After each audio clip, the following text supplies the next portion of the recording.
नमस्कार, मी प्रशांत कदम. नाशिकच्या अशोक खरात या तथाकथित भोंदू बाबाच्या प्रकरणामध्ये जे काही तपशील समोर येत आहेत, ते चक्रावून टाकणारे आहेत आणि खरोखर या सगळ्यामध्ये महाराष्ट्र पुरोगामी आहे, हीच एक अंधश्रद्धा उरलेली आहे का? असा सवाल उरतो आहे. फारच भयानक पद्धतीनं ही सगळी कार्यपद्धती या तथाकथित बाबाची गेल्या दशकभरापासून महाराष्ट्रामध्ये चालू आहे आणि याच्यामध्ये केवळ एका पक्षाचे नाहीये. बऱ्याच पक्षांचे राजकारणी तिथं जाऊन त्यांच्या चरणी डोकं टेकताना आपण पाहिलेले आहेत. आता ज्या पद्धतीनं ही सगळी कहाणी पुढं आलेली आहे, त्याच्यामध्ये पण एक काही अंतर्गत राजकारण दडलेलं आहे का? याची चर्चा होतीये. सोबतच अ, आत्ता अगदी थोड्या वेळापूर्वी ज्या ज्या क्षणी आम्ही हा व्हिडिओ रेकॉर्ड करतोय, महिला आयोगाच्या अध्यक्षा रुपाली चाकणकर यांनी अखेर राजीनामा दिलेला आहे. खरं तर ज्या क्षणी हे प्रकरण बाहेर आलं आणि ज्या पद्धतीचे संबंध त्यांचे या संपूर्ण मंदिर ट्रस्ट आणि त्या तथाकथित बाबाशी होते, त्यांनी स्वतः तातडीनं राजीनामा द्यायला पाहिजे होता. पण 48 तास लागले आणि केवळ त्यांचा राजीनामा तरी पुरेसा आहे का? या सगळ्या प्रकरणामध्ये अजून त्यांची देखील चौकशी होणं आवश्यक आहे का? असे बरेचसे प्रश्न या संपूर्ण प्रकरणामध्ये आहेत आणि हे सगळंच प्रकरण महाराष्ट्राच्या कुठल्याही विवेकी नागरिकाला अस्वस्थ करणारं आहे. महाराष्ट्राची जी राजकीय संस्कृती आपण जिच्याबद्दल अभिमान बाळगतो, ती पूर्णपणे रसातळाला किती गेलेली आहे याचं अतिशय विषण्ण करणारं चित्र या सगळ्या प्रकारामध्ये दिसतं आहे आणि म्हणून या संपूर्ण प्रकरणाची जरा एक सविस्तर, सखोलपणे वेगळ्या अँगलनं आपण चर्चा करणार आहोत. माझ्यासोबत तुम्हाला स्क्रीनवरती दिसतायत ते महाराष्ट्राच्या सामाजिक क्षेत्रामध्ये काम करणारे, वेगवेगळ्या क्षेत्रात काम करणारे 3 मान्यवर आहेत. सामाजिक कार्यकर्ते विजय कुंभार माझ्यासोबत आहेत. अंधश्रद्धा निर्मूलन आणि पंचायत राज या 2 क्षेत्रामध्ये काम करणाऱ्या महाराष्ट्र अंधश्रद्धा निर्मूलन समितीच्या मुक्ता दाभोळकर माझ्यासोबत आहेत आणि ज्येष्ठ पत्रकार टाइम्स ऑफ इंडियाच्या सीनियर असिस्टंट एडिटर अलका धुपकर सुद्धा माझ्यासोबत आहेत. या सगळ्या प्रकरणाची चर्चा आपण म्हणजे फार सखोलपणे करायची, पण एका ताज्या घटनेपासून सुरुवात करूयात. विजय कुंभार सर, अगदी थोड्या वेळापूर्वी रुपाली चाकणकर यांचा राजीनामा झाल्याची बातमी येतेय. खरं तर त्यांनी स्वतःहून या सगळ्या प्रकरणामध्ये राजीनामा फार आधीच द्यायला पाहिजे होता. पण अखेर हा राजीनामा होतोय. पण केवळ हा राजीनामा म्हणजे हे प्रकरण तडीस जाणं असं आहे का? तुमची काय प्रतिक्रिया आहे त्याच्याबद्दल? अजिबात नाही. राजीनामा पुरेसा नाही. त्यांनी राजीनामा दिलाय तो राजकीय कारणाने त्यांना द्यायला सांगण्यात आलंय म्हणून दिलंय. आणि त्यांचं जर राजीनामा पत्र आता माझ्याकडे आहे, त्याच्यात त्यांनी म्हणलं की मी माझ्या व्यक्तिगत कारणास्तव दिलेलं आहे. अर्थात बरं. त्याच्यात तेच म्हणणार ते. परंतु त्यांची या प्रकरणातली भूमिका गेल्या 2-4 वर्षातली, त्या काल काही अंधश्रद्धा निर्मूलन समितीच्या लोकांचे मी काही आज व्हिडिओज बघितले. त्यांनी फार पूर्वी हे प्रकरण उघडकीस यायला होतं, ते आलं नाही. आणि रुपाली हं. चाकणकरांनी फार पूर्वी राजीनामा द्यायला पाहिजे होता. हे प्रकरण उघडकीस आणायला पाहिजे होतं, ते आणलं नाही. उलट या बाबाच्या भोंदूगिरीचं त्यांनी उदात्तीकरण केलं, हं. त्याची प्रसिद्ध केली आणि ज्यांनी हे प्रकरण उघडकीस आणण्याचा प्रयत्न केला त्यांच्यावरच गुन्हे दाखल करण्याच्या सारखी वृत्ती त्यांनी केली. विशेष म्हणजे यांचं जो महिला आयोगाचे जे काही गाईडलाईन्स आहेत, त्याच्यामध्ये या प्रकरणामध्ये फिर्याद येणं, कंप्लेंट येणं किती अवघड असतं. त्यामुळे ती कंप्लेंट कशी सिरियसली घ्यावी, कसं त्याच्यावर हे करावं, हे सगळं लिहिलेलं आहे. आणि या स्वतः त्या याच्या अध्यक्ष आहेत त्या आयोगाच्या. तरीही त्यांनी या प्रकरणाकडे अत्यंत कॅज्युअली बघितलं, कुणालाही काही होऊ दिलं नाही आणि झाल्यानंतरही त्याच्यावर सारवा करण्याचा प्रयत्न केला. त्यामुळे माझ्या मते या गुन्ह्यामध्ये अशोक खरात इतक्याच गुन्हेगार, त्याला त्याच्या सहकारी या रुपाली चाकणकर आहेत. त्यामुळे राजीनामा पुरेसा नाही, त्यांच्यावर गुन्हाही दाखल झाला पाहिजे, अटकही झाली पाहिजे.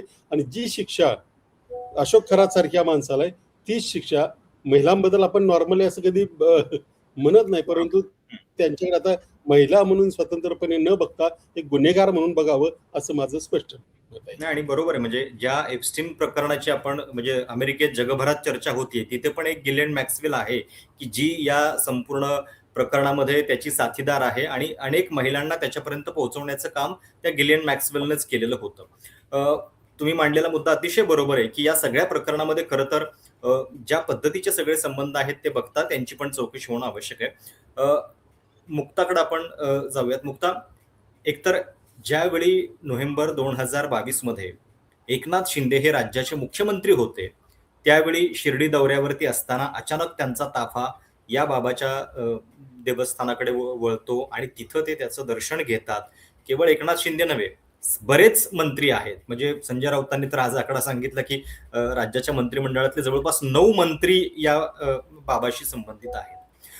जर त्यावेळी म्हणजे अंधश्रद्धा निर्मूलन समितीच्या कार्यकर्त्यांनी पण त्यावेळी निदर्शनं केली होती, निवेदनं दिली होती, पण त्याची काही फार दखल पुढे घेतली गेली नाहीये. राज्याचे शासनकर्तेच जेव्हा अशा पद्धतीच्या बाबांना कुठेतरी राजाश्रय देतात, त्याच्यामुळेच ही प्रवृत्ती वाढत जाते. नक्कीच वाढत जाते. कसं आहे की जसं म्हणतात ना की दुष्काळ आवडे सर्वांना, तसं ज्योतिषी आणि बाबा आवडती सर्वांना. आणि त्यामध्ये तुमचे हितसंबंध आणि तुमच्या आयुष्यातली असुरक्षितता जितकी जास्त, तितके तुम्ही ज्योतिषाच्या मागं आणि बाबाच्या मागं जाण्याची शक्यता जास्त. हे हे सगळं स्वतःच्या आयुष्यातल्या असुरक्षिततेतून आणि मोहातूनही घडतं. त्यानंतर याचं एक नेटवर्क तयार होतं, की त्या नेटवर्कच्या मधून अशा ज्योतिषाला अनेक लोकांच्या आयुष्यातली गुपितं समजतात. त्याचबरोबर अगदी साध्या साध्या महिला स्वतःच्या, आता ही जी तक्रारदार महिला आहे जिच्यावर वारंवार बलात्कार झालाय, ती बाई कुठल्या कारणासाठी गेली होती या ज्योतिषाकडं, तर तिचं लग्न जमत नव्हतं. म्हणजे इतका तिच्या आयुष्यातला अगदी साध्या आयुष्यातला प्रश्न होता, म्हणजे साध्या व्यक्तीच्या आयुष्यातला प्रश्न होता. तो त्यामुळे कुटुंबियांच्या अशी मदतीने सॉल्व्ह होऊ शकतो, त्याच्यासाठी बाबाची गरज नसते. गरज नसते. आणि त्यानंतर तिचा विश्वास ह्याच्यावर का बसला, तर त्याने दिलेला ताईत तिने काढून ठेवला आणि त्यानंतर परीक्षेला जायचं म्हणून काढून ठेवला आणि त्यानंतर 8-10 दिवसात तिचं ठरलेलं लग्न मोडलं. म्हणजे कुठल्याही गोष्टीचा आपल्या प्राक्तनाशी संबंध जोडायचा आणि ते प्राक्तन बाबा सांभाळू शकतो, अशी एक ठाम मनोधारणा असलेल्या अनेक बायका अशा बाबाबुवांच्या संपर्कात येतात. त्यामुळे एका बाजूला सत्ताधारी धनदांडगे स्वतःच्या असुरक्षिततेपायी सुरुवातीला येतात, त्यानंतर या बाबाबुवाला अनेक लोकांची जी गुपितं माहिती झालेली असतात त्याची देवाणघेवाण चालते, त्यामुळे ते त्याला जास्त जवळ करतात. तिसऱ्या बाजूला अशा प्रकारे महिलांचा पुरवठा या बाबाला होत राहतो त्यांच्या स्वतःच्या आयुष्यातल्या व्हल्नरेबिलिटीमुळे. आणि त्या महिलांचं म्हणजे तू अमुक केलं नाहीस तर तुझा नवरा मरेल, तुझा भाऊ मरेल, तुझ्या आयुष्यात वाईट होईल असं सांगून शोषण करण्याची, बायका पुरवण्याची यंत्रणा उभी राहते. म्हणजे एक एप्स्टीन सारखं नेटवर्क चालवण्यासाठी आवश्यक असलेली प्रत्येक गोष्ट भारतातल्या स्वतःला बाबा म्हणून एस्टॅब्लिश केलेल्या व्यक्तीच्या पायाशी चालत येते. सत्ताधारी येतात, गुप्त माहिती येते, धनदांडगे येतात, बाया येतात आणि नंतर हे सगळं नेटवर्क त्याला फक्त वापरायचं असतं. आणि मग त्याला अशी माणसं लागतात सत्तेतली की जी माणसं ते तो अनटचेबल बनून जातो. म्हणजे अनेक बाबाबुवांना तुम्ही हात लावू नाही शकत, आज इतके ते मोठे बनलेले आहेत. तर तशा प्रकारचा तो बाबा बनून जातो. त्यामुळे सत्ताधारी याला निश्चित जबाबदार आहेत. म्हणजे प्रत्येक भारतीय नागरिकाचं कर्तव्य आहे वैज्ञानिक दृष्टिकोनाची जोपासना करणं. तर महाराष्ट्रामध्ये का हा संकेत पाळला जाऊ नये की संविधानिक पदावर असलेल्या व्यक्तीने वैज्ञानिक दृष्टिकोन व्यवहारात जोपासला पाहिजे.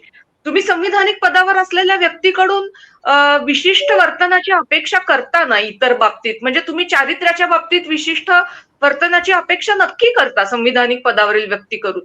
पण मग अशा व्यक्ती ज्योतिषांकडे जातात, बाबाबुवांकडे जातात, बळी देतात. या सगळ्या गोष्टी त्यांचा वैयक्तिक मुद्दा म्हणून महाराष्ट्रात का चालू राहतात? महात्मा फुलेंचं 200 वर्ष झाली, त्यांचं 200व जन्मवर्ष आता चालू आहे. तर मला वाटतं महाराष्ट्रात हा संकेत निर्माण होणं अतिशय आवश्यक आहे. हे काही कायद्याने नाही होणार, पण निश्चित तुम्ही म्हणता तसं राजकारणी या सगळ्याला बढावा देतात. एकच मी सांगेन की जादूटोणा विरोधी कायदा डॉक्टर दाभोलकरांच्या खुनानंतर मंजूर झाला, पण हा कायदा मंजूर व्हावा यासाठी 18 वर्ष प्रयत्न करत होते डॉक्टर आणि महाराष्ट्र अनिस. तर वेगवेगळ्या वेळेला सत्ताधाऱ्यांनी हा कायदा होईल असं सांगितलं, पण सत्ताधारी आणि विरोधी पक्षातल्या आमदारांचाच याला विरोध होता. म्हणजे सर्वांना असा बाबा बुवा हवाय, सर्वांना असे ज्योतिषी हवेत, ज्यांच्याकडे वल्नरेबल माणसं येतील, ज्यांच्याकडे असुरक्षित असलेली पॉवरफुल माणसं येतील, ज्यांच्याकडे भरपूर सिक्रेट्स जमा होतील आणि ते या सिक्रेट्सचं आदान प्रदान करतील. आणि बरोबर. या प्रकारचं नेटवर्क हा मला वाटतं भारतातल्या म्हणजे हे भारतात चालू असलेलं हे एप्स्टीन नेटवर्क अगदी भारताला स्पेसिफिक असलेलं आहे. एप्स्टीन टाईप बरोबर. नेटवर्क आहे आणि ते उद्ध्वस्त व्हायला होणं अत्यंत गरजेचं आहे. नाही म्हणजे या सगळ्याच्या निमित्तानं अंधश्रद्धा निर्मूलन विरोधी कायदा, ज्याचं खरं तर नाव पण आपण ते नाही देऊ शकलो, जादूटोणा विरोधी कायदा असं त्याला इतकं पातळ करावं लागलं आपल्याला, त्याच्याबद्दलचे तर प्रश्न आहेतच. म्हणजे या निमित्तानं या सगळ्याची पुन्हा एकदा समीक्षा होणं आवश्यक आहे. पण अलका, आता या सगळ्या प्रकरणामध्ये जे दिसतंय, म्हणजे थोडंसं आपण यातल्या सगळ्या इंटरनल गोष्टींबद्दल पण बोलूयात, की उदाहरणार्थ म्हणजे इथं SIT जी आहे ती आधीच स्थापन झालेली आहे. डिसेंबरमध्ये एक फिर्याद हा बाबा स्वतः दाखल करतो काही लोकांच्या विरोधात खंडणीसाठी.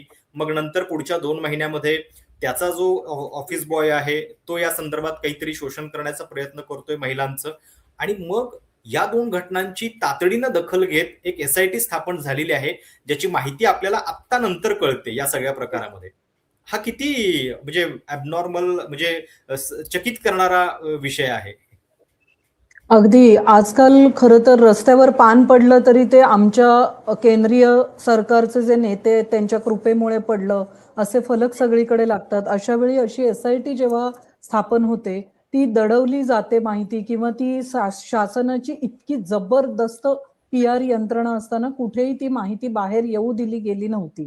आता प्रशांत, आपण जे मुद्दे बोलतोय सगळे या घटनेचे तपशील ते माझ्या दृष्टीने अत्यंत महत्वाचे आहेत. म्हणजे महिला आयोगाच्या प्रमुख ज्या आहेत त्यांनी त्यांच्या राजीनाम्याची मागणीच का करावी लागली पासून, जसं कुंभार यांनी आता सांगितलं की राजीनाम्यामध्ये त्यांनी काय लिहिलंय. आणि मुक्ता जो मुद्दा उपस्थित करते, सॉरी टू से मुक्ता, पण इतकं तू जे बोलतेस ते त्यांच्यापर्यंत पोहोचतंय का हा देखील मला प्रश्न पडतोय. मार्गदर्शक तत्व आणि घटना, राज्यघटना, कारण सगळीकडे एकांगी एका धर्माचं राजकारण आणि द्वेषाचं राजकारण हे करू पाहतायत.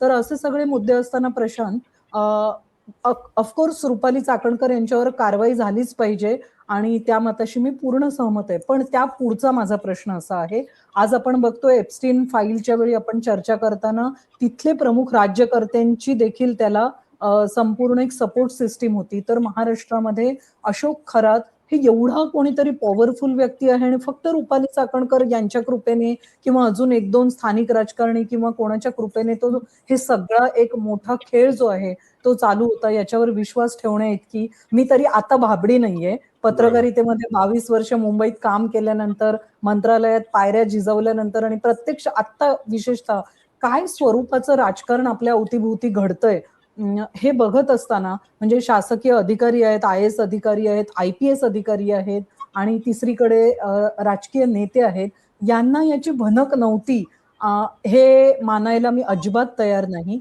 रुपाली चाकणकर यांचा चेहरा पुढे करून कोणाला वाचवलं जातंय का हा देखील एक महत्वाचा प्रश्न आहे. आणि त्यापर्यंत आपण पोचणार का, म्हणजे पत्रकारांपुढचं पण ते मोठं आव्हान आहे आणि समाज व्यवस्थेपुढचं पण आव्हान आहे की हे प्रेशर आपल्याला ठेवावं लागणार आहे. केवळ रुपाली चाकणकरांना आता काही दिवसासाठी बाहेर केलं जाईल, त्यांचा राजीनामा कदाचित स्वीकारला जाईल आणि अगदी बेमालूमपणे काही दिवसात त्यांना परतही आणलं जाईल. म्हणजे आपण असे अनेक घोटाळे बघितलेले आहेत. अजितदादा आता आपल्यामध्ये नाहीत, पण जलसिंचनाच्या घोटाळ्यामध्ये केवढी तरी वावटळ उठली, काही वर्षात त्यांचं पुन्हा सत्तेमध्ये पदार्पण झालं. असं व्हायला नको. ही जी आपण शिक्षा म्हणतोय ती काय होणार आहे हा महत्वाचा प्रश्न आहे. दुसरा असा प्रश्न आहे की या सगळ्यामध्ये जे कुटकारस्थान होतंय राजकारणाच्या नावाखाली, तिथे महिलांचा वापर केला जातोय. म्हणजे आता रुपाली चाकणकर असतील किंवा या पीडित महिला असतील, पीडित महिलांच्या खांद्यावर बंदूक ठेवून राजकारणामध्ये नेमकं कोण कोणाचा काटा काढतंय या चर्चा आपल्याला सोशल मीडियावर वाचायला मिळत आहेत. याचा अर्थ असा आहे की महिलांच्या सुरक्षेची काळजी वाटली आहे म्हणून ही SIT स्थापन झालेली नाही, हे आपण सगळ्यांनी लक्षात घेऊया. कोणाला तरी कोणावर डाव साधायचा आहे, तो साधण्यासाठी या पीडित महिला ज्या त्यांना पूर्वीपासून माहिती होतात, त्याचा अनेक वर्ष युद्धांमध्ये जो वापर होतोय, तशाच पद्धतीने महिलेचा एक टूल म्हणून पॉलिटिक्समध्ये वापर करण्याचा जो प्रकार चालू आहे त्याचा निषेध केला पाहिजे आपण. आणि तिसरी महत्वाची गोष्ट अशी आहे प्रशांत, की ज्यावेळी म्हणजे आता इंदिरा गांधींपासून सगळेच प्रत्येक राजकारणी कोणाकडे जातात, अगदी अशोक चव्हाणांपासून ते हो. विविध नेत्यांची नावं आपण वाचतोय. पण मला असं म्हणायचंय, की गेल्या काही वर्षात महाराष्ट्रामध्ये जे वेगवेगळ्या बाबांचं आणि सोशल मीडियाच्या माध्यमातून एक जे अवडंबर माजलेलं आहे, म्हणजे हा खरंच फुले शाहू आंबेडकरांचा महाराष्ट्र आहे का? असे प्रश्न आता तू देखील म्हणालास, आम्हाला खरंय. सोशल मीडियावर लोक विचारतायत. आणि अत्यंत उदास मन होईल अशी परिस्थिती आहे, कारण ठिकठिकाणी प्रत्येक राजकारण्याचे बाबा आहेत. आणि क्रिकेटर्स असतील, फिल्म स्टार्स असतील, हे सगळे गंडे दोरे बांधून बुद्धी गहाण ठेवून या बाबांच्या आणि मातांच्या पाया पडताना दिसत आहेत. अशा परिस्थितीमध्ये ज्यावेळी समाजातला पैसा असणारा, बुद्धी असणारा, ज्याला मान दिला जातो, ज्याला आपण सक्सेस मिळालाय असं म्हणतोय आणि ज्याला प्रतिष्ठा मिळाली आहे असं म्हणतोय, असा जो वर्ग आहे, हा वर्ग जे काही करतोय ते फॉलो करण्याचा प्रयत्न देखील खालचा म्हणजे आर्थिक स्तरातला खालचा असं मी म्हणतेय, हम्म. हा वर्ग करताना दिसतोय.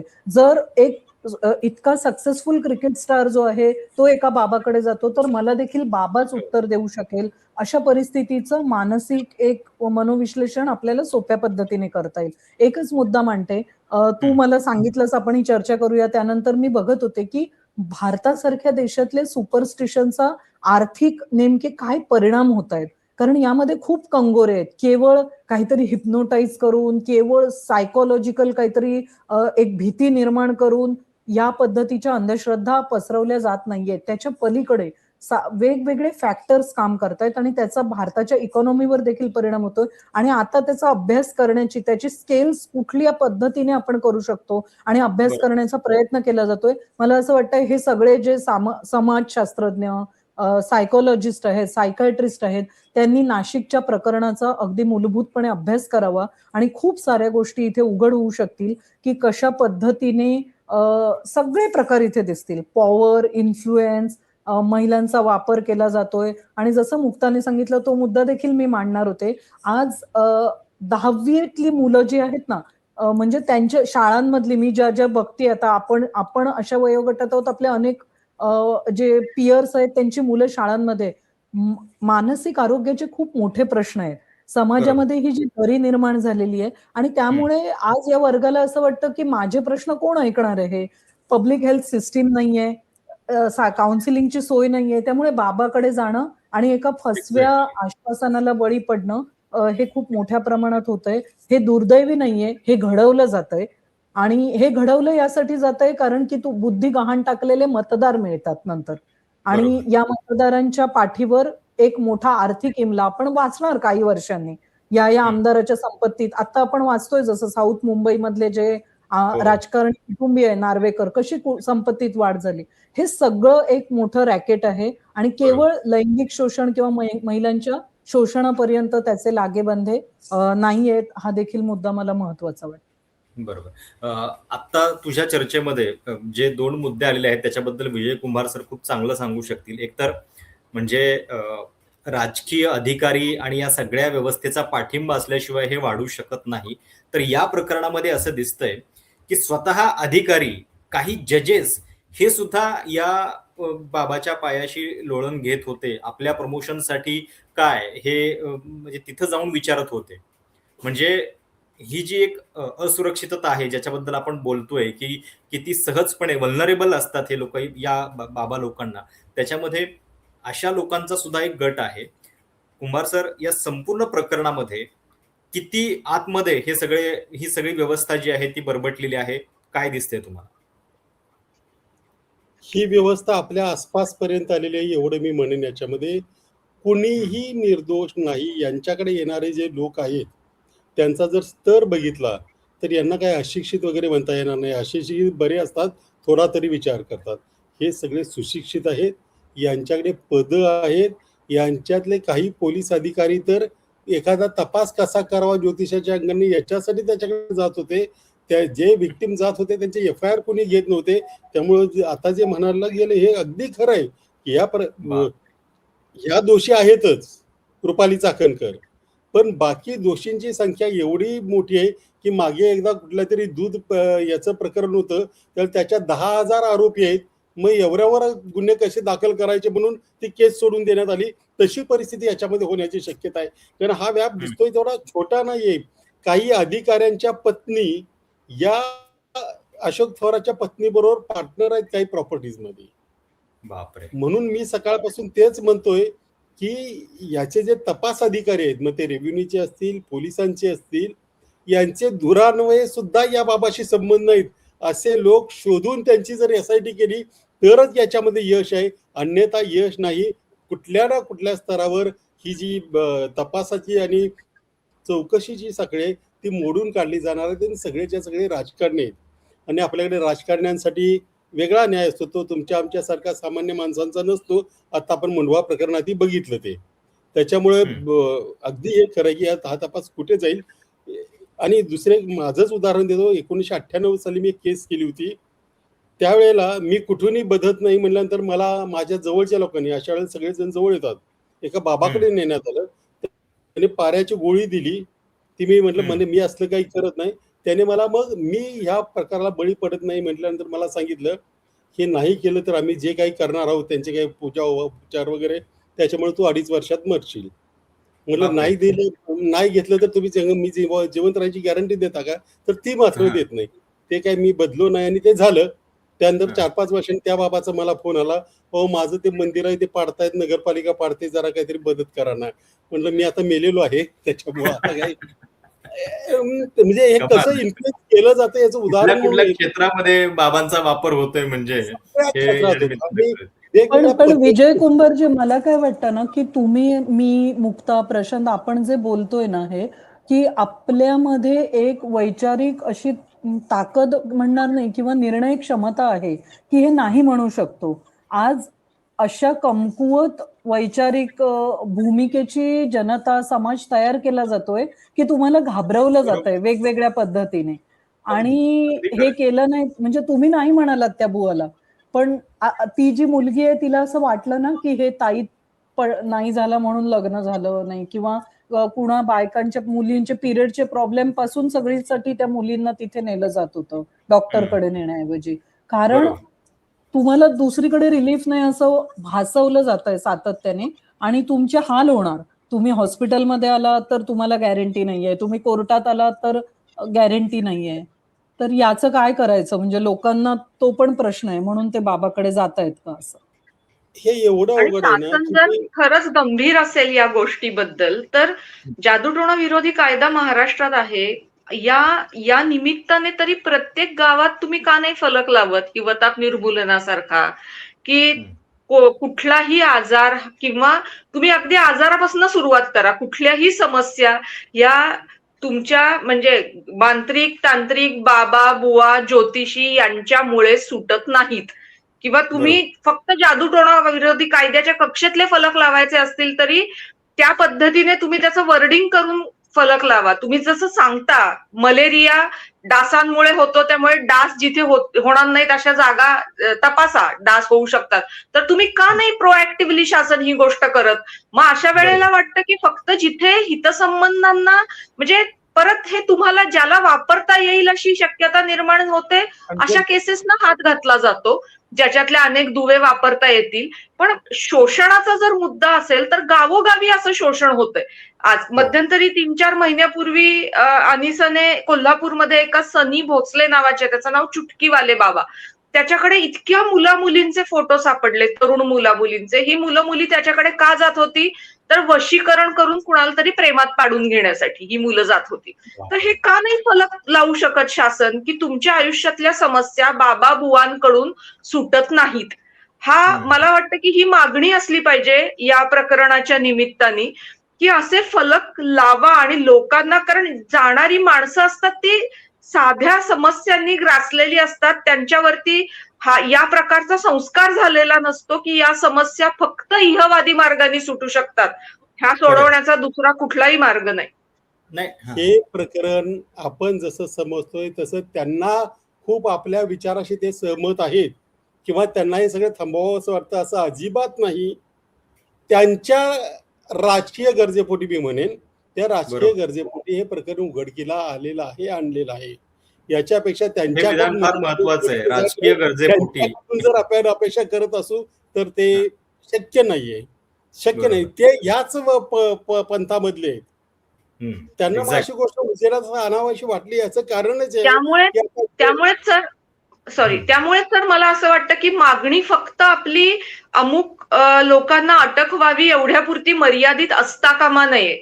जादूटोणा विरोधी कायद्याची अंमलबजावणी करण्यासंबंधी मागणी असली पाहिजे. 13 वर्ष झाली कायदा होऊन पण अजून कायद्याचे नियम तयार झालेले नाहीयेत. पहिली गोष्ट म्हणजे तुम्ही जर गंभीर असाल अशा प्रकारचे गुन्हे महाराष्ट्रात घडू नये यासाठी आणि केवळ राजकीय कारणांनी या गोष्टी होत नाहीत हे तुम्हाला जनतेसमोर आणायचं असेल तर तुम्ही पहिल्यांदा जादूटोणा विरोधी कायद्याचे नियम करा. दुसरी गोष्ट म्हणजे शासनानेच एक तयार केलेलं आहे अंधश्रद्धा निर्मूलन कक्ष. एखादे अधिकारी संवेदनशील असतात ते कुठली तरी चांगली गोष्ट करून जातात अशा प्रकारे हे अंधश्रद्धा निर्मूलन कक्ष प्रत्येक पोलीस स्टेशन मध्ये असावा असा एक शासकीय आदेश आहे. पण प्रत्यक्षामध्ये हे कक्ष काही कार्यान्वित झालेले नाहीये. तर हे असे जे बाबा बुवा असतात ना त्यांच्याबद्दलच्या बातम्या ह्या गावातल्या लोकांना माहिती असतात आणि ते जेव्हा लहान असतात तेव्हा त्यांना थांबवणं खूप सहज असतं तुलनेने. त्यामुळे ह्या कक्षांकडे अशा लोकांची यादी माहिती जमा केली पाहिजे.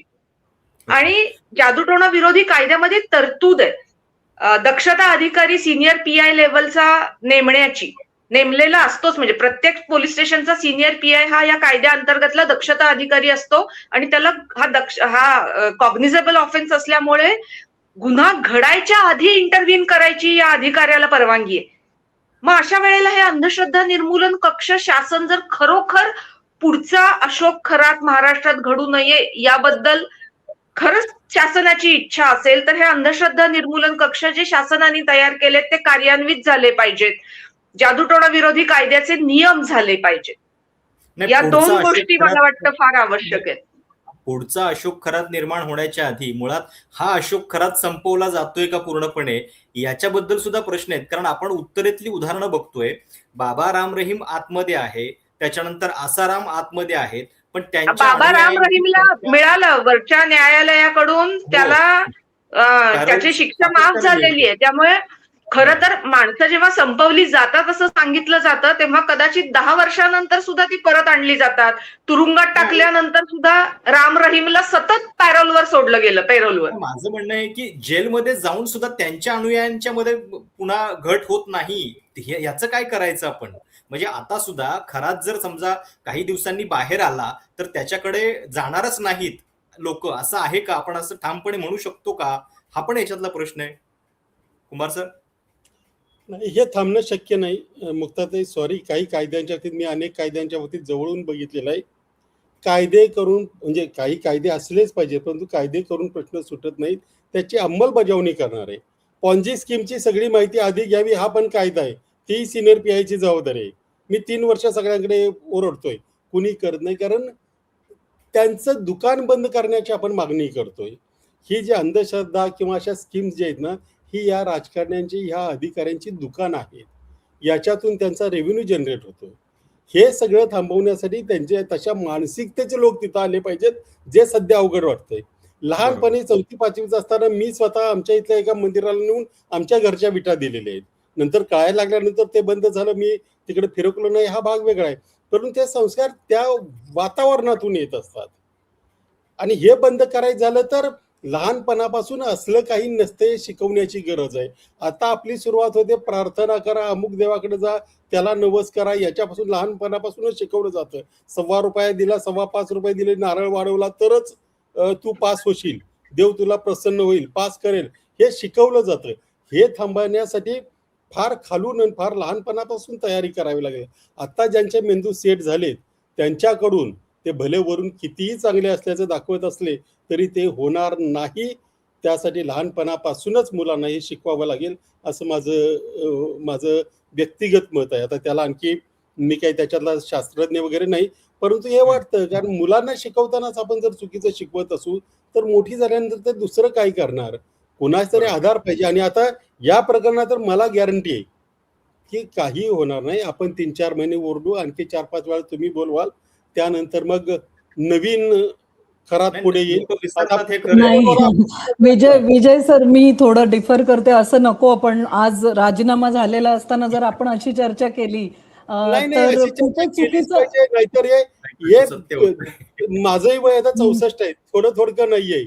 गेले अहो, अनेक वर्ष 64 प्रकरणं 64 हे बघतोय. काय वय रिटायरमेंटचं नाहीये. नाही, आणि मला रिटायरमेंट असं होईल की वाटतं रिटायर या झालो. मी या कालच सांगतोय. महाराष्ट्रामध्ये, ऐका ना, या नाही, अलका महाराष्ट्रामध्ये आशावादी आहे. हां, हां. मुक्ता बसलेली आहे इथे. विविध चळवळी संघटनातून तरुण मुलं लढतायत.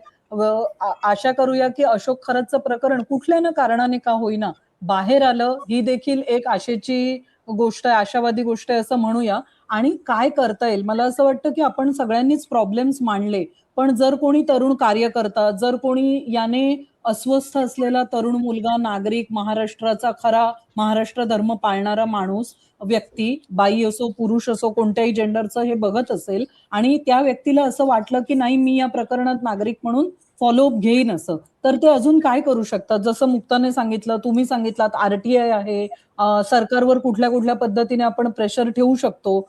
आम्ही पत्रकार म्हणून जे काम करू शकतो ते काय करता येईल याचं आपण थोडंसं हे पण बोलूया. बोलूया, बोलायला अगदी हरकत अगदी काही तुम्ही नाही. म्हणतो खूपच चॅलेंजिंग आहे, हे सगळं करणं चॅलेंजिंग आहे, प्रॉब्लेम पण हा प्रश्न अशक्य हाच नाहीये. आहे की जायचं येस, कुणाकडे, अशक्य न्याय नाही. मागायचा कुणाकडे, तक्रार करायची कुणाकडे. खरंय. ज्यांच्याकडे तक्रार करायची आहे ते आता कोर्टात जायची सुद्धा सोय राहिलेली नाही. मी प्रत्येक म्हणजे आता ते टीव्हीवर बोलण्यासारखा विषय नाही. कुणासमोर कोण वकील चालतो इथून सुरुवात असते का नाही, आणि बरोबर आहे. तक्रार करू सामाजिक कुणाकडे मी. हं, हं. आता समजा मला तक्रार करायची, कुणाकडे करू? आणि मी तुम्ही सॉरी परत तुम्ही निगेटिव्ह असं हल्ली व्हायला लागलं इथे, कारण कुठेच यश मिळेना.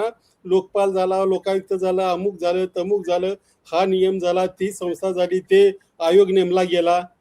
माहिती अधिकाराचं काय झालंय? राईट टू सर्व्हिसेसचं जर त्याचे आकडे दाखवले ना, 3-3 अपील वर्षाला जाहीर त्यांनी निकाली काढलेत आणि त्यांचा खर्च 7-8 कोटीचा दरवर्षीचा आहे. हं. म्हणजे एका अपिलाला जवळपास कोटी रुपये खर्च केलेत त्यांनी. ह्या आणि सगळ्या यंत्रणा राईट सामाजिक टू कामामध्ये लढणाऱ्यांची सध्या फार एकतर म्हणजे त्यांची फार शक्ती हिरावून घेतली जाते, इतकी ही व्यवस्था क्रूर झालेली आहे, हे लोक खरं आहे. खरंच आम्ही नाही केलं ना, तर म्हणणार हां, बघा हा गप्प बसला म्हणजे हा काहीतरी मॅनेज झालाय. मॅनेज झाला वगैरे. खरं आहे. त्यामुळे विषय म्हणजे काढायची सुद्धा हल्ली भीती वाटते, बरोबर. पण की एक जर नाही चर्चेच्या फॉलो. शेवटी म्हणजे आता मुक्ता पण आपल्या सोबत आहे. अंधश्रद्धा निर्मूलन विरोधी कायदा व्हावा म्हणून डॉक्टर दाभोळकरांनी किती रक्त आटवलं आणि किती वर्ष संघर्ष केला हे आपल्या सगळ्यांना माहिती आहे. नंतर त्यांच्या हयातीमध्ये तर हा कायदा झालाच नाही. नंतर हा कायदा मंजूर होतो. पण मला थोडंसं म्हणजे आत्ताची उदाहरणं जर बघितली अलका विशेषतः, म्हणजे एक कायदा येतो नागरी सुरक्षा कायदा, त्याच्यानंतर आता धर्म स्वातंत्र्य कायदा. म्हणजे मला तर ह्या नावाचंच नवल वाटतं, की म्हणजे आंबेडकरांनी मग आपल्याला धर्म स्वातंत्र्य दिलेलं नव्हतं का? हा कुठला आता नवीन कायदा येतोय की जो आपल्याला इतक्या वर्षानंतर धर्म स्वातंत्र्य देतोय? एक फरक मला असा जाणवतोय की या काळामध्ये म्हणजे हे सरकार, ही व्यवस्था आपल्याला हवे असणारे, आपल्या इकोसिस्टमला सुखावणारे कायदे किती कठोरपणे त्याच्यामध्ये सगळी कलमं आणून करतंय. आणि दुसरीकडे अंधश्रद्धा निर्मूलन विरोधी सारखा एखादा कायदा की ज्याच्यामुळं खरं तर तुम्ही या सगळ्या अनिष्ट प्रथांना आळा घालू शकला असता, तो मात्र होऊ शकला नाही. याला नेमकं काय म्हणायचं? कुणाला मी बोलू की मुक्ता हो, बोलू? अलका. हा, दोघंही. हां.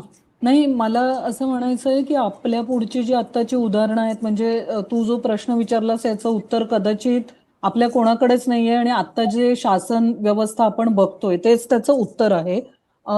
मग काय करायचंय? म्हणजे आता काहीच परिस्थिती बदलणार नाही असं म्हणून मग ही चर्चाही करण्यात काही अर्थ नाहीये. तर असं नाहीये. महिलांचे सगळ्यात पहिल्यांदा सुरक्षेचे हक्क, राज्यघटना, आपण आपल्याला राज्यघटनेने जे दिलेले अधिकार आहेत त्याच्या संरक्षणासाठी लढाई करावी लागणार आहे, याच्यात काही वाद नाहीये. ही लढाई सोपी कदाचित होती पूर्वी, की न्यायालयात केस केली, रिट केली किंवा पीआयएल केल्यावर एक निकाल मिळत होता, पोलिसांवर त्याचा दबाव टाकता येत होता. आता या सगळ्याला एक सांस्कृतिक आणि धार्मिक कोंदण देण्यात आलेलं आहे आणि अत्यंत सुरेख अशा सांस्कृतिक धार्मिक रंगाच्या नावाच्या कोंदणात हे सगळं बसवण्यात आलेलं आहे. म्हणजे गुंडाळी करूनच हे अधिकार बसवलेले आहेत. त्याच्यामुळे आत्ताची लढाई ही अवघड आहे, पण अशक्य नाहीये. याच्यावर आपण केस बाय केस जर विचार केला कदाचित, आता एवढा वेळ नाहीये आपल्याला ह्या पर्टिक्युलर केसमध्ये चर्चा करण्यासाठी, पण मी ओव्हरऑल सांगतेय की असं नाहीये की काहीच करता येणार नाही आणि सगळंच संपलेलं आहे. प्रत्येक ठिकाणी चांगले अधिकारी आहेत, त्यांच्यापर्यंत आपण कसे पोहोचू शकू. तरुण विशेषतः जी मंडळी आहेत, या तरुण मंडळींपर्यंत राज्यघटनेचा खरा अर्थ आणि त्याचं फ्रेमवर्क जे आहे ते आपण कशा पद्धतीने नेऊ शकू. दाभोलकरांचं जीवदान, मग गौरी लंकेश असेल, कलबुर्गी असेल आणि गोविंद पानसरे असतील, या चौघांचंही आणि या आधीच्या सर्वांनी एक जो लढा दिलेला आहे सांस्कृतिक स्वातंत्र्यासाठी या देशाच्या खऱ्या अर्थाने, तो वाया जाणार नाही. यासाठी आपण पुढचं काय करू शकतो, मला असं वाटतं आपण प्रत्येक जण इथे बसलेले तर सगळेजण आपापल्या परीने हे करतोच आहोत. मात्र याला जी एक राजकीय उत्तराची चौकट होती ती इतक्या सोपेपणाने मिळणार नाहीये, हे मान्य केलं पाहिजे. आणि त्याच्यासाठी सातत्याने संवाद साधून कदाचित म्हणजे एकही असं राज्यव्यापी आंदोलन आता आपण बघितलेलं नाहीये. ठिकठिकाणी स्थानिक पातळीवर होत आहेत. अशा याच्या आधी जेव्हा वेगवेगळ्या जेंडरच्या प्रॉब्लेमच्या केसेस झालेल्या होत्या तेव्हा राज्यभर महाराष्ट्रात आंदोलनं झालेली आपण बघितलेली होती. तर अशा पद्धतीने कदाचित पुन्हा एकदा लोकलढा उभारणं, लोकांचं संघटन एकत्रित करणं, त्याची ताकद दाखवणं, हे करण्यामध्ये त्याची उत्तरं असतील का, असं मला वाटतंय. असे खूप पर्याय आहेत, हे पर्याय आपण शोधूया, पण राज्यघटनेची कास आपण सोडूया नको, कारण त्याच्यातच या लढ्याची उत्तरं मिळतील आपल्याला. आणि दाभोलकरांचं जीवदान त्या अर्थाने वाया नाही गेलं, निदान हा कायदा झालाय. आता नियमांसाठीची लढाई आहे, केंद्रासाठीची लढाई आहे आणि पुढचं जे काही आहे ते आपण करूया. म्हणजे मुक्ता, एक शेवटची कमेंट. मला वाटतं जादूटोणा विरोधी कायद्याच्या नियमांचा आग्रह या निमित्ताने सर्वांनी लावून धरला पाहिजे. शासनाने किमान ही गोष्ट आज अशा प्रकारचे अशोक, कारण तुम्ही बघितलं असेल तर या प्रकरणामध्ये थेट पोलीस महासंचालक आणि मुख्यमंत्र्यांकडून आदेश आल्यानंतर कारवाई झाली. म्हणजे कितीतरी दिवस खदखद होती, पण हात लावायला कुणी तयार नव्हतं. तर सगळं तपासलं गेलं, नंतर हात लावला गेला अशा प्रकारच्या गुन्हेगाराला. तर असं होऊ नये यासाठी जादूटोणा विरोधी कायद्याचे नियम होणं खूप आवश्यक आहे. आणि ते झाले तर नक्की अशा प्रकारच्या शोषण करणाऱ्या लोकांना वेळीच पकडता येऊ शकेल. त्यामुळे ज्याप्रमाणे या केसचा संपूर्ण पाठपुरावा घडणं आवश्यक आहे, त्याचबरोबर असे प्रकार यापुढे वेळीच थांबवले जावेत यासाठी काय केलं जाणं आवश्यक आहे तेही बघावं. आणि या निमित्ताने हेही सांगितलं पाहिजे की हा ज्योतिषी होता, हा बाबा बुवा पण नव्हता. त्यामुळे हे देखील सांगितलं पाहिजे की ज्योतिष हे शास्त्र नाही. आणि हे काय अंधश्रद्धा निर्मूलन समितीचे कार्यकर्ते म्हणतात म्हणून त्याच्यावर लक्ष देऊ नका. तुम्ही नासाच्या वेबसाईटवर जाऊन बघा आणि तुम्हाला असं दिसेल की ज्योतिष हे स्युडो सायन्स आहे. त्यामुळे ज्या गोष्टी आज समाजामध्ये ज्याच्याबद्दल बोललंच जात नाहीये, की ज्योतिषाकडे जाणं हा जणू काही एक कॉमन गोष्ट होऊन गेलेली आहे. ह्याला प्रश्न विचारणं सुद्धा बंद झालेलं आहे. याला ज्योतिषाचे अभ्यासक्रम सुरू झालेत. तर हे खोटं आहे, हे थोतांड आहे, हे छद्म विज्ञान आहे. त्यामुळे हे जे सगळे लोक फक्त बाबा बुवाकडे जात नव्हते, ज्याला अधिक थोडीशी प्रतिष्ठा आहे अशा ज्योतिषाकडे हे सगळे लोक जात होते. त्यामुळे हे देखील खोटं आहे, या निमित्ताने सांगितलं पाहिजे. कुंभार सर, या सगळ्यामध्ये म्हणजे ठीक आहे, आता लढा तर फार मोठा आहे, सुरुवात झालेली आहे एका राजीनाम्यानं, पण याच्या पलीकडे अजून काय असेल की जे या संपूर्ण प्रकरणात तडीस लावेल? पहिली गोष्ट म्हणजे मी जरी इथं थोडं निगेटिव्ह बोललो असतो तरी सगळ्यांना सांगू इच्छितो, आम्ही थांबलेलो नाही. काही लोकांचं कार्य हे जोरात चालू आहे, प्रत्येकजण वेगवेगळ्या क्षेत्रात काम करतोय. गरज पडली तर पुण्यामध्ये सारख्या ठिकाणी ते एकत्र येत आहेत. लढाई चालू आहे, PIL होत आहेत, परंतु तिथे पासून येणारं फ्रस्ट्रेशन हे प्रचंड मोठं आहे. आता याच्यात काही करायचं असेल तर जे कोणी तपास अधिकारी असतील, विशेषतः खरात प्रकरणामध्ये, आता काही माहिती माझ्याकडे आली, गेले पुढचे 15 दिवस मी ते लावत राहीन की कुठल्या अधिकाऱ्याचे कसे संबंध आहेत, कुठला अधिकारी कसा होता, त्या अधिकाऱ्यांना परत याच्यामध्ये नेमलं जाऊ नये. प्रत्येक अधिकाऱ्याच्या चारित्र्याची आपल्याला तपासणी करावी लागेल, जे जे याच्याशी संबंधित आहे त्यांची. आणि ते जर काही त्याच्यामध्ये 2 जरी चांगले अधिकारी आले तरी हे प्रकरण तडीत जाईल. परंतु तेवढे येण्यासाठी सुद्धा आपल्याला प्रयत्न करावे लागतील. ते प्रयत्न सगळ्यांनी केली पाहिजे आणि महाराष्ट्रभर अशी जागृती सगळ्यांनी केली पाहिजे की ह्याच्या तपासाचे जे अधिकारी आहेत त्यांनी प्रोएक्टिव्हली सगळ्या गोष्टी लोकांना सांगितल्या पाहिजेत. तपासाचा भाग म्हणून ते लपवून ठेवण्यामध्ये अर्थ नाही. तसं लपवून ठेवलं तर मग पुढे काहीच होणार नाही. त्यामुळे याच्यावर आपण लक्ष ठेवणं हाच याच्यातला एक उपाय आहे. खूप धन्यवाद तुम्हा सगळ्यांच्या या चर्चेत सहभागी झाल्याबद्दल. आणि जेव्हापासून हे प्रकरण समोर आलं त्याच्यातले तपशील वाचताना खरोखर फार अस्वस्थ वाटत होतं आणि एक प्रकारे ही अस्वस्थता जी आहे ती तुमच्याशी बोलून सुद्धा कमी झाली असं वाटतंय मला. ती अधिकाधिक लोकांच्या पर्यंत पोहोचो, त्याच्यातनं काहीतरी एक सकारात्मक लोकांच्या पर्यंत पोहोचू ही आपण आशा करूयात. या संपूर्ण प्रकरणानं खरोखर म्हणजे महाराष्ट्राच्या पुरोगामित्वाचेच दिंडवडे निघाल्याचं दिसतं आहे. ते आता थांबले पाहिजेत आणि जो आपण वारंवार उल्लेख करतो शाहू फुले आंबेडकरांचा महाराष्ट्र, त्या नावाला साजेसं असं काहीतरी महाराष्ट्रामध्ये टिकलं पाहिजे ही आशा करूयात. या प्रकरणाबद्दल पुढे जे जे काही असेल त्या सगळ्याचा आपण नक्की फॉलोअप घेत राहू, त्याच्याबद्दल आवाज उठवत राहू. त्यामुळे चॅनल सबस्क्राईब करायला विसरू नका. खूप खूप धन्यवाद तुम्हा सगळ्यांचे. थँक्यू. धन्यवाद प्रशांत. थँक्यू आणि प्रेक्षकांचेही आभार.